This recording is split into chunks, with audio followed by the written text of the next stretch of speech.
Hello, and welcome to the first video in our How to CNC Your Own Custom Guitar video series.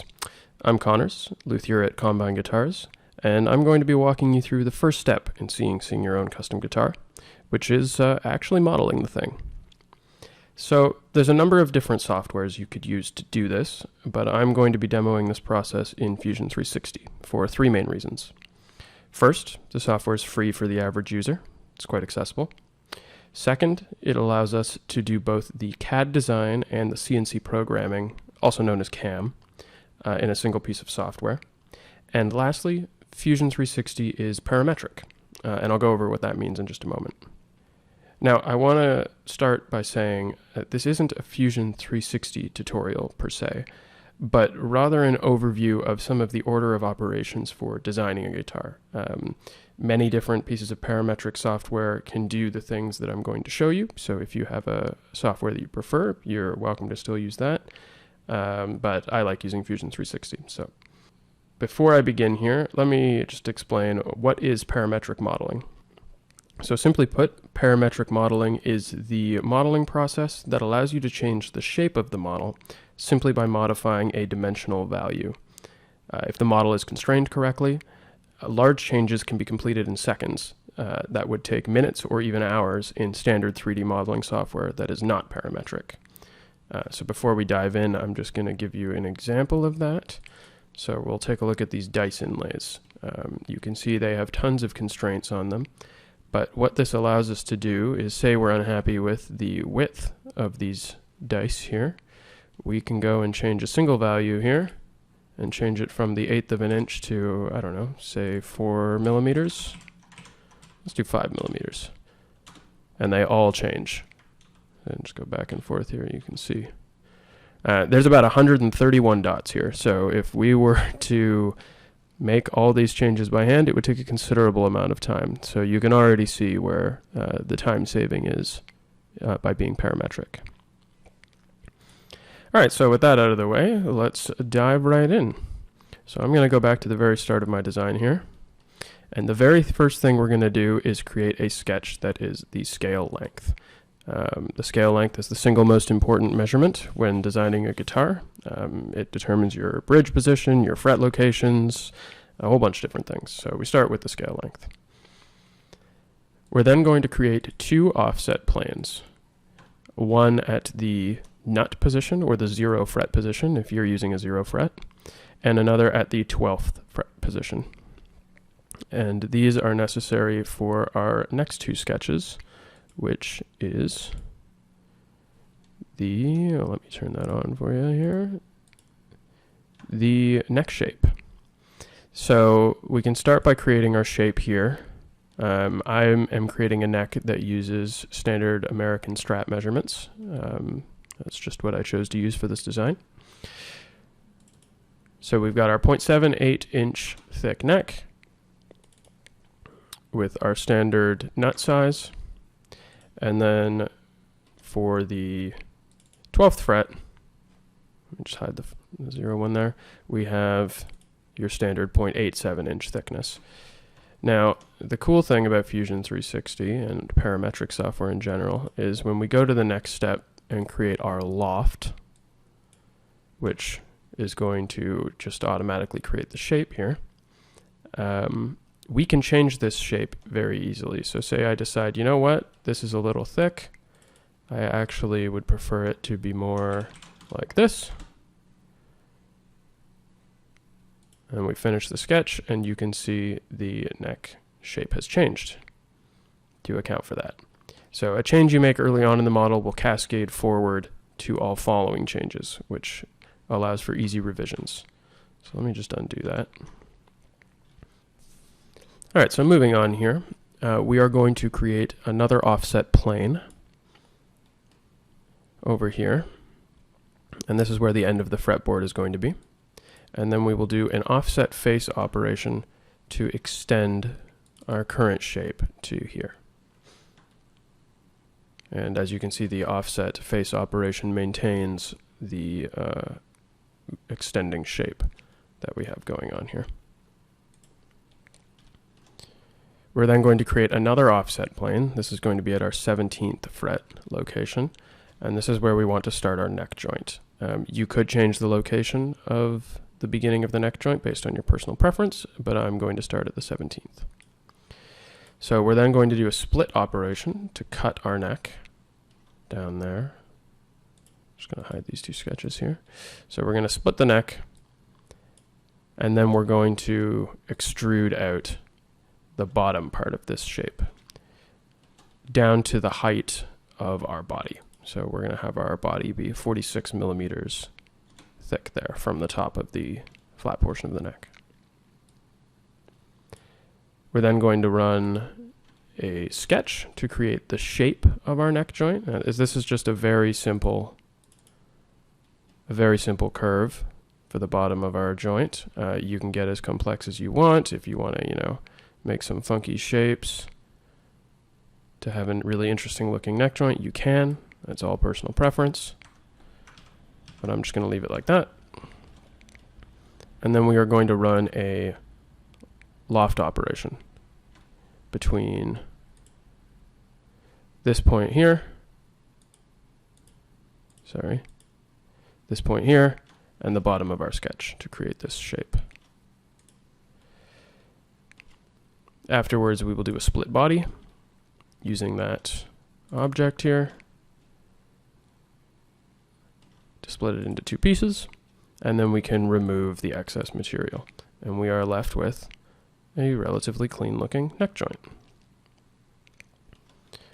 So we're going to want to do a combine operation to make this into a single piece. So now we're back to having just a single neck here. And we are going to want to separate the neck from the body portion of the joint. So we are going to create another offset here, roughly the height we want. Again, this is kind of personal preference to what height you want to set it to, but I'm just going to choose a clean 20 millimeters. And then we will do a split operation to cut it into two pieces. So now we have the neck portion and we have the body portion of the joint. We're then going to extrude out the fretboard. And when you extrude, you're going to want to make sure you have it as a new body, because this is a separate component we're going to be working with. And then, just to add a little bit of style here, we're going to fix up the shape here with a fillet operation. And again, this is totally personal preference as to what the heel shape is here.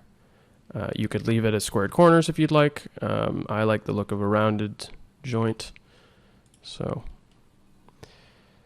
next we are going to draw our radius. So we're going to do a sketch at the end of the fretboard here. And I wanted to go for a 9.5 inch radius, again following the American Standard Strat measurements. So I've got a 19-inch diameter, which works out to a clean 9.5 inch radius. Finish that up. And then we are going to run another split body operation using this circle. That will result in us having two pieces. And you can do a remove operation on the top piece, and we are left with a nice clean shape. Oh yeah, Fusion just taking a second to render it there. A nice clean curve.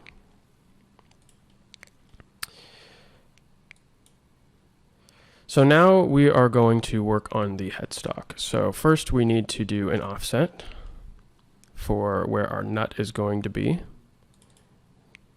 So my nut is about 5 millimeters thick, so that's how much we're going to extend it by.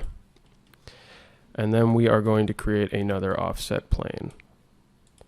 So if you want to do a angled headstock, this is where you would either put in a plane at an angle, or if you want to do a flat headstock, you would just do a regular offset plane.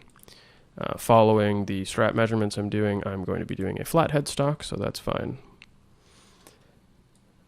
We are next going to make our shape. So again, this is the part where you can kind of do whatever shape you want for the headstock. It's kind of up to personal preference. The only thing that you're going to have to watch with regards to measurements is the placement of your tuning peg holes. Now, I don't have these tuning peg holes parametrically constrained, so if I go and change the width of my nut or something, these holes aren't going to move accordingly. However, there are still some useful features in the parametric software that we can make use of.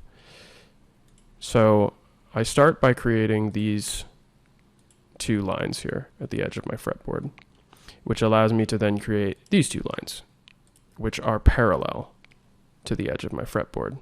And each one begins at the position of the appropriate string. So this one here begins where the low E string is, and this one here begins where the high E string is. Now, as much as the strings don't technically always follow the exact edge of the fretboard in terms of being parallel, that really has more to do with the string spacing at your bridge, it's going to be pretty close. And to the naked eye, they're going to be pretty close to parallel. So we're going to project these lines to help us know where we want to put our tuning pegs. And we know that we want our strings to come out of the back of the nut in a very straight line. We don't want them to fan or anything like that. We want them nice and straight. So I know that my tuning peg, the peg portion of it itself, half of it is 2.4 millimeters. So if we draw a line up 2.4 millimeters to here, we know the string is going to leave the tuning peg right here along this line. So we're going to center our 10 millimeter hole for the tuner, positioned up 2.45 millimeters from where the string would be. We're going to do the same thing down here, another 2.45 millimeters, and that will give us this line. So this line is also parallel to this line. It doesn't have to be, but it's just, you know, for a nice clean looking headstock, it's nice to have them both be parallel.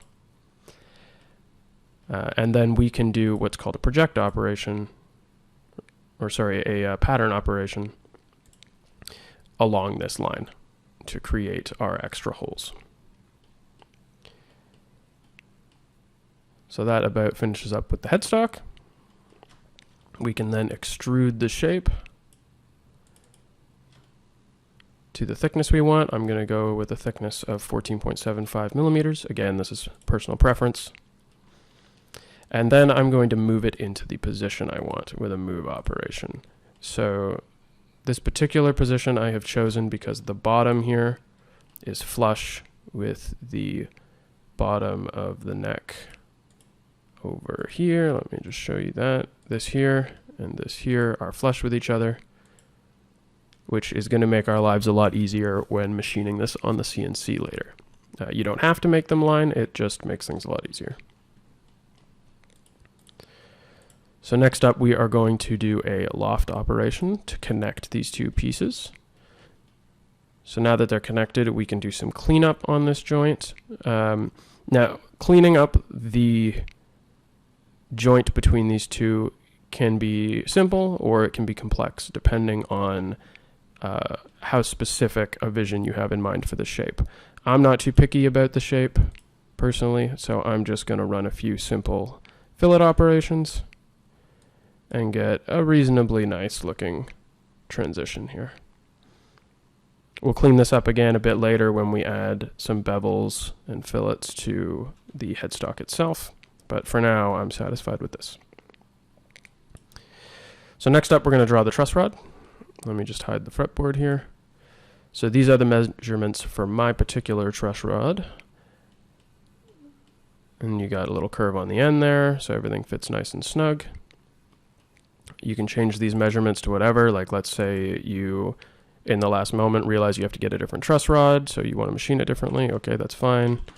We change one, we change the other, and boom, we have a new hole. And this will cascade into our future operations when we go to actually extrude the hole. So let's finish that up. Do some extrusions. I'll hide the fretboard again. Extrude the first shape, extrude the second shape to the deeper depth, and then we run an extrusion out the front here like this, so that we have access for the player to adjust the truss rod if they need to. We're going to add on a little fillet here, just to make the shape nice and clean so that it'll sit totally flush with the bottom.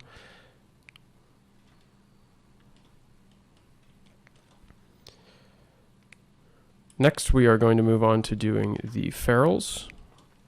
So there's 3 different circles that are required for doing the ferrules. The first is the shape of the ferrule itself. Mine are 14 millimeter ferrules, and I've left a little 0.1 millimeters there just so that it is not too snug when trying to get it in. Next up is the hole for the screw that goes through the body itself, and you want this to be slightly wider than the width of the screw because the screw should spin freely in this body portion here. That will allow you to get a much tighter fit, which I will explain in a moment. And then the final hole here is the pilot hole for the screw that goes into the neck portion. Obviously, we want this portion to grip in the neck nice and tight.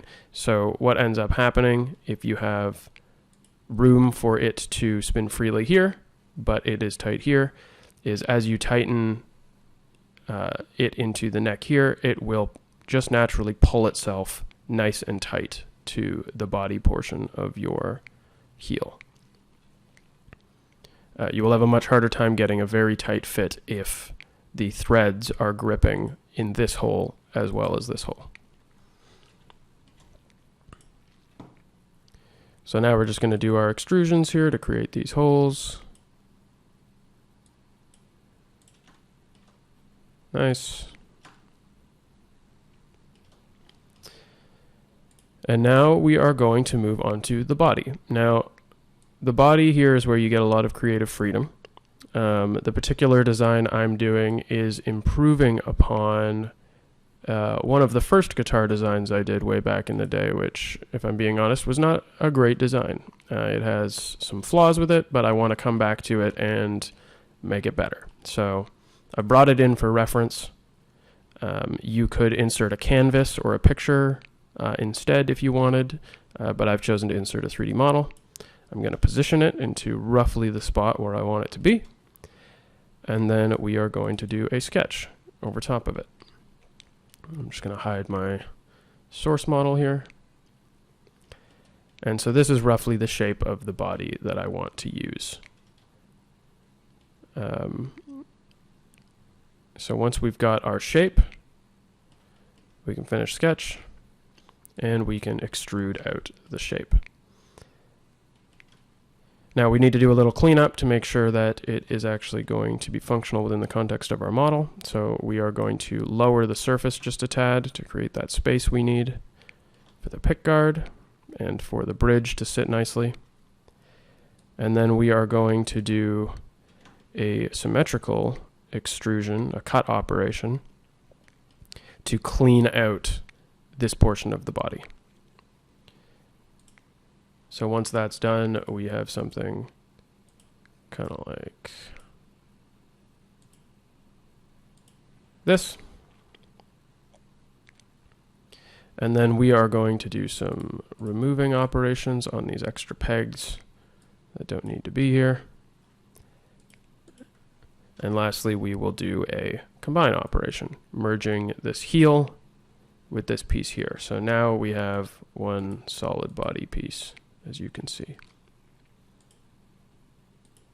There are a lot of advantages to doing it in this order, as trying to do the body and then shape the heel into the neck after the fact can be a very tricky thing to do within the software, but this makes things a little easier.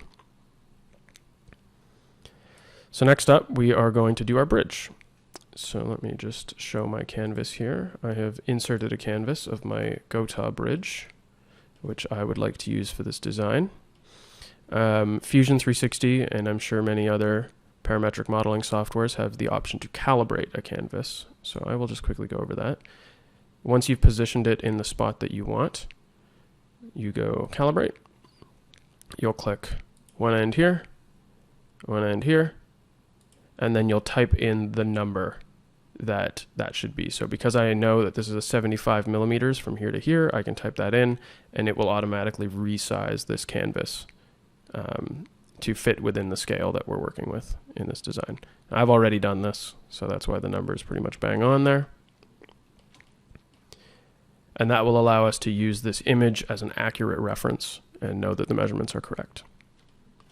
Let me just re-show these elements here. And now that we know the position of the bridge, you can see I've got it lined up here with the very end of our scale length. This is that scale length line we made in the very beginning. And we want the very end of that scale to be centered over basically the middle point between these two saddles here, right where the string leaves the saddle. So now that we know the position of our bridge, we can do the bridge pickup. Let me just show that. So I'm choosing to work with the measurements of the Seymour Duncan Nazgul pickup. The reason I like to do the bridge pickup after determining the bridge location is, generally speaking, you want the bridge pickup to be as close as possible to the bridge. This will just help with the general tone of your bridge pickup, increased clarity, less muddiness, that sort of thing. Let me just hop into the sketch and show you a few things. So again, this is where parametric is very handy because we have varying measurements like our tab width, the overall pickup length, the radius of these corners. I'm using an 1/8 of an inch radius. And if down the road we decide, never mind, we want to build this guitar for a different client, but that client wants different pickups, and that's the only change they want, we can just go back into the model, change these dimensions, and those changes will cascade through the rest of our model.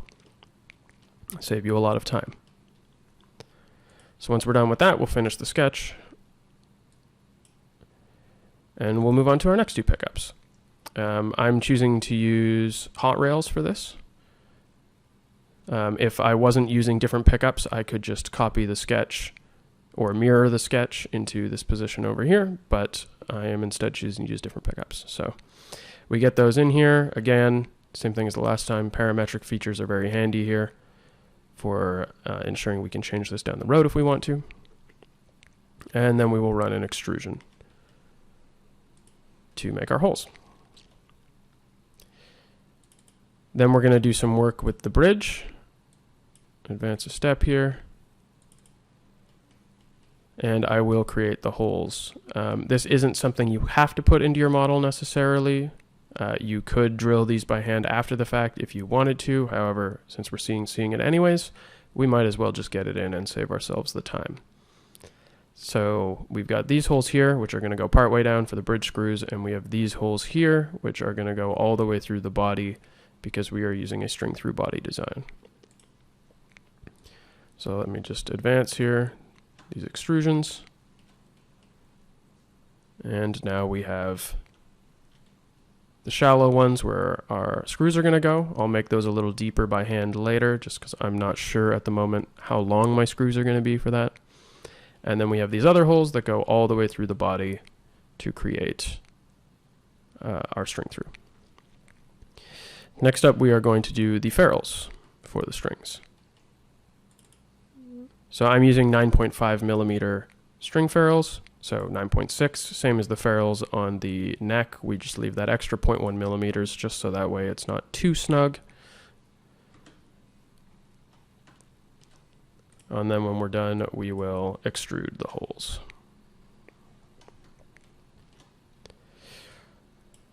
So next up is the pickguard. I have added a canvas here. Let me just show that here for my hot rails. And the reason for this is because the ends of these hot rails here, this part of the curve, I want my pickguard to nicely wrap around these curves. And I want this part of the curve, where the screw will sit, to be underneath the pickguard. Now, there's no measurement on the diagram that explicitly says what the radius of these curves are. In fact, it's not a clear radius. It's kind of uneven, I guess you could say. So we need our canvas as a reference. So I'm going to go to the next step, and I'm going to show my pickguard. And you can see I have made some lines here that, generally speaking, follows the shape of the hot rails. As for the rest of this pickguard shape, we want it to kind of, well, I want it to kind of mirror the edges of the body and keep a pretty consistent distance from the edge of the body, just for a nice clean look. A trick for doing that, let's say I'm working with this bottom edge here, I can do an offset operation. Select the edge, do an offset,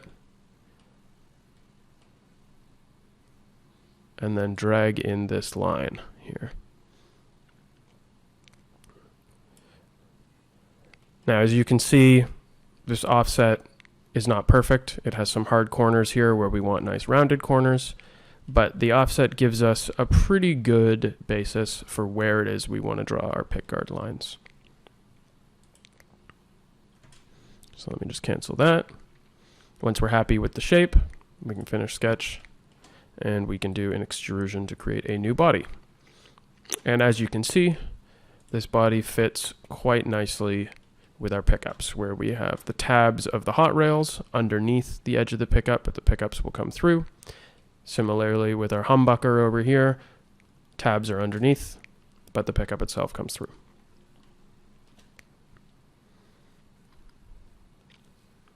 So on to the next step. Let me just hide the hot rails here. We have the electronics cavity. Now I did something similar here. Let me hide the pickguard. I did something similar here with the electronics cavity, where I projected the lines of my pickguard into the sketch, and then I used another offset operation to determine where I want the edges of this electronics cavity.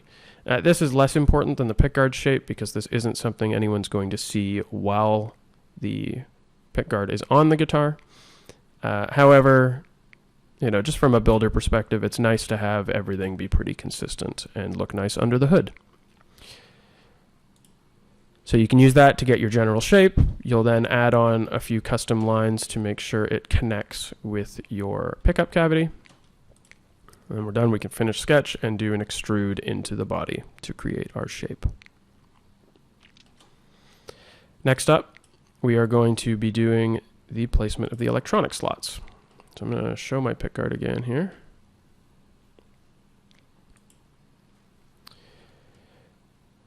And this is another one where the offset face operation is useful, because we want to have a pretty clean following of the electronics going around the edge. So we can select this face, we can do an offset, we can drag it out, and you can see that my holes for the electronics lines up pretty nicely with the edge of the pickguard. We can then do a bit of a triangle shape over here, here and here, where I've set these two lines to be equal to each other. That's this little constraint here, equal lines. So we've got a nice triangle shape for these two pots. This is the volume, this is the tone, and then down here we have our output jack, which is why it's a slightly different measurement. Just a quick note on the output jack and why I chose to put it here coming out the front. This body shape is supposed to be relatively dynamic, where you can either have your right leg in this pocket here to play in standard modern day guitar position, or you can angle the guitar up and have your right leg here with this piece resting comfortably between your legs and this piece on your left leg if you want to have it in the more upright classical guitar position. If we had the output jack coming out of here or even out of here, it could make swapping between those positions uncomfortable or just not even possible to play in those positions. So we're going to be using the more old school style out the front output jack. And hey, we're modeling this thing with traditional American Standard Strat measurements anyways, so why not follow some Fender principles and just have it come out the front. So once we're done with this, we can hit finish sketch, and then we can extrude the holes into our pickguard. Lastly here, we have a chamfer operation. so that we can countersink the screws for our 5-way toggle switch, so that these screws will sit nice and flush in the pickguard. So that about covers all the precise sort of mechanical measurement portions of the guitar, excluding our fretboard. We still need to do the frets and the inlays. But before we get to that, I am going to cover shaping some of the guitar for ergonomics. So we're going to create a form in the spot where we want this tummy pocket. Shape that form to however you want the tummy pocket to look. I'm okay with mine looking a little something like this. Finish up the form. And then we will do a split body operation along this form. And then remove that chunk. So we got our tummy pocket. Similarly, we will do another thing up here for our armrest. Finish form, split body, remove piece. So now we got our nice armrest. We're going to now go and add some fillets to this thing to add some nice contours. So I'm just going to open up these fillet options here to discuss some of the design decisions here with these measurements. So I could make this a more extreme measurement if I wanted to, more like a 6 or a 7 millimeter, add like a nice hard bevel to it. But I like to do my edge bevels in increments that you're likely to see with round over bits for your CNC machine. So an 1/8 of an inch, a 1/4 of an inch, even a 1/2 of an inch. Because what can end up happening later on is when you go to do your beveling operation, if you have a bit that perfectly matches the bevel, you just make a single pass around the edge of the guitar with that bit, and you have a nice bevel around pretty much the entire guitar. Not this part here, I'll go into that in a second, but the rest of the guitar will have a nice clean bevel with a single pass. If you use a more custom measurement, something that doesn't exist as a round over bit, you'll probably end up having to use a ball nose end mill to make that bevel. And what would have been a single pass and maybe taken a minute might end up now taking a couple hours, as this ball nose end mill has to make many, many passes to create a nice smooth curve. So that's why I chose to use this 1/8 of an inch measurement. That principle doesn't matter so much when we're doing this curve and this curve, because a round over bit can't do this curve anyways. So we're going to have to be doing a ball nose operation there regardless. So that's fine. So once we're done with our bevels, we'll move on to the next portion of beveling, which is our headstock. So we've got this little operation here, which adds some nice bevels to our headstock and sort of cleans up this transition a bit as well. Which is what I was referring to earlier. We could spend a little more time cleaning up this transition if we wanted to. The transitions are actually one of the trickier things on a guitar. So I could probably make a whole video on just getting a perfect transition, but for the purposes of this video, we're just going to leave it like this for now. So next up, we are going to do the pickguard screws. You can kind of choose to put these wherever you want, but I like to get them into corners if I can. I just think it looks clean. Again, we used the offset face operation to create this line around the edge, so that way we know exactly where the pickguard screws are going to go, and so they are all equal distance from the edge of the pickguard. Pretty much the only one that didn't go in the corner is this one here, and the reason for that is since this is a 24 fret guitar, we are going to be further on in the design extending this face out a little bit to make room for the 24th fret. And I didn't want the fretboard to be blocking access to this screw in case the player wants to take the pickguard off without having to remove the neck. Just putting it down here makes more sense from a usability perspective. So once we're done with that, we can finish sketch, we can extrude the screw holes, and then we can add a chamfer operation to countersink our screws, and so they will sit nice and flush with the fretboard. Next up is not a necessary step, but one that I enjoy doing. It is a decal. So this is just the standard Combine decal. I copy and pasted this in from another design.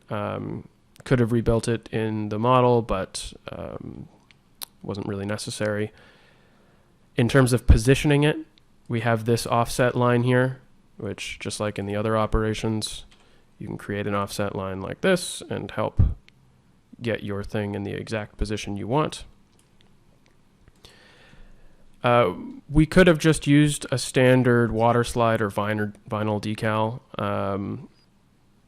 but I figured, hey, we have the CNC machine. We have access to do some precise engravings. Why not, right? Adds that kind of personal touch. So once we're done with that, we can finish, we can extrude, and we have our decal. So now we're done the cosmetic portions of the guitar. We are almost there. What we now have left to do is the frets themselves. So let me create a plane here. We need to create an offset plane because since the top of our fretboard is curved, we can't really just make a sketch on it. So we create this plane to work off of. We're then going to create a sketch from that plane. Now, this is where, if you want to really dive deep and fully maximize the parametric functionality, instead of creating all these lines with individual measurements for the fret placement, you could, instead of just putting in a hard-coded value, put in an equation and then use that equation to extend these boxes all the way along the neck. It's fairly complicated to do that, and honestly, it doesn't take that much time just to make all these boxes at the locations, so I prefer to just do it that way. One thing that is definitely worth doing, however, just speaking of parametrics, is setting one of the frets to have the dimensions of the length, so it goes over the edge of the fretboard, and then also the width of your slot.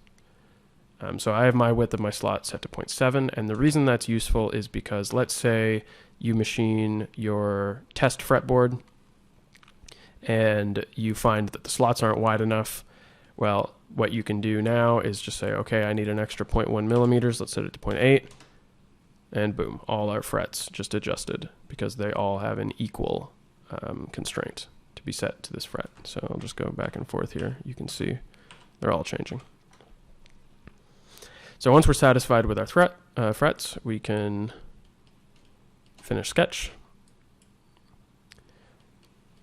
I then created a little offset face here. This is what I was talking about earlier because of our 24th fret. Just made it a little 5 millimeters longer just to accommodate that 24th.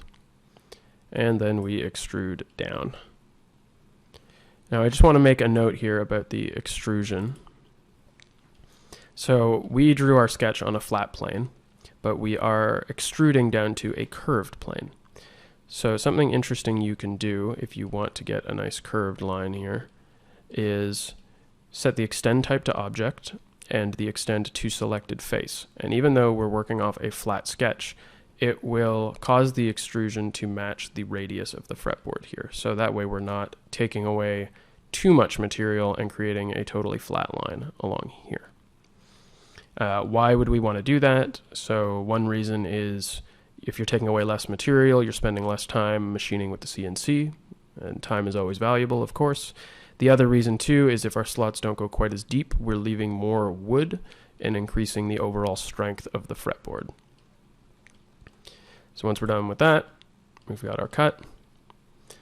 And this is where we get to have a little more fun and we get to design our inlays. So I messed around with a couple different things here before finally deciding on one. I tried bringing in a canvas of a traditional Thor's hammer. My family's of Scandinavian background, so I thought it might be kind of fun to throw in a little personal touch. However, when it actually came time to use the sketch, let me just show you. It comes out very small, and especially as we get to these higher frets up here, there just isn't going to be room for this shape. So went back to the drawing board, and we landed upon this dice design that you saw at the start of the video. Now, again, this is where the constraints are very useful. As you saw when I modified this one value, it cascaded through and changed all of these. There's 131 dots, and we really do not want to have to do that by hand. So constraints are useful. So once we're done with that, we'll finish sketch, and we will extrude the holes down into the body, creating our final guitar design. So at this point, the guitar model is done and is ready to bring into the CAM portion of the software to write our G-code. So that about sums it up for this video. For the next video in the series, I will be going over how to program the CAM operations themselves for this guitar. A guitar is a pretty complex shape to CNC and requires being flipped over at least once. So in that video, I'm going to show you some useful tricks you can use to both improve the accuracy of the operation and also increase the repeatability of the process. Repeatability is something that's very important to me, because if I'm going to be making and selling, 10 or 20 copies of the same guitar, not only does each one need to be consistent, but the process for myself or my employees needs to be straightforward. There's a lot of CAM steps to a finished guitar, and even a single mistake can ruin your entire wood blank. So having a straightforward process really is something that is important. If you think there's something I missed in this video, or there's anything you'd like me to go more in depth on, please let me know in the comments, and I will do my best to help you out. If you like this video, please leave us a like and subscribe for updates on future guitar building content. Until then, I'm Connors from Combine Guitars, and thanks for watching.